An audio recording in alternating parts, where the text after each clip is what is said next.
In our digital lives, we're always connected, right? But how often is that connection, well, simple and truly direct? Today, we're going to look at a tool that tries to strip all that complexity away and get back to the basics. So let's dive into this explainer on Chat 10. So does this sound familiar to you? You're juggling, like 3 or 4 different chat apps, and each one has this mountain of features and super confusing settings. And underneath it all, there's always that little question nagging at you. Is this conversation actually private? It's a huge frustration for so many of us. But what if you could just bypass all that mess?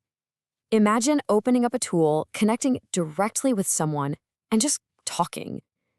Without some third party, some company, sitting in the middle, logging every single thing you say. That's the big idea we're going to dig into. And that idea, that direct connection, well, that's pretty much the foundation of Chat 10. At its heart, it's a tool that's designed to do one thing really, really well. Create a direct, peer-to-peer link between you and somebody else so you can chat and send files. So first up, let's take a quick look at its core features. Okay, so what does that actually mean for you? Well, it means you get direct one-to-one chats. You get secure file sharing. You can access it on your computer and your phone. And you get the flexibility to choose between a totally private peer-to-peer connection or, a regular group chat. Now let's see just how easy it is to get this thing up and running. I know. Peer-to-peer might sound a little technical, but getting started is designed to be super, super simple. In fact, it's really just 3 easy steps. All right, so check it out. First, you just get the app. You can either download it as an XE for your computer, an APK for your phone, or hey, you can just use it right there in your web browser. No install needed. Then, step 2, you share your unique ID with whoever you want to talk to. They pop that ID in, and boom, you're connected. That is literally it. You're ready to start chatting and sending files. Okay, so here's something really important to understand. How you connect in Chat 10 is a little different depending on if you're talking to just one person or a whole group. And this difference is actually key to the whole privacy thing. So let's break down these 2 modes, private versus group. So to really get the private mode, we need to talk about that term again, peer-to-peer or P2P. All it really means is that your device talks directly to your friend's device. That's it. Think about most of the big messaging apps you use. They route everything through their own company's servers.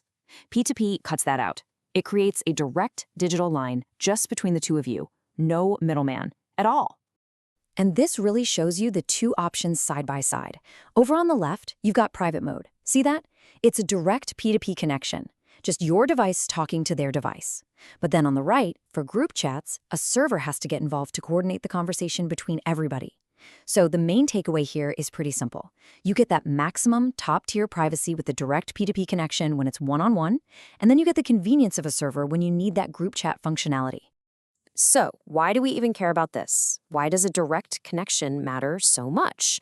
Well, in a world where it feels like our data is constantly being scraped up and analyzed by someone, this P2P approach is, it's just a fundamentally different and way more private way to talk to each other. In this quote really nails the whole philosophy behind the tool. It's not about cramming in more and more features, right? It's about tearing down the barriers. The goal is just so simple. Create the absolute most direct and secure path possible between you and the person you're talking to, period.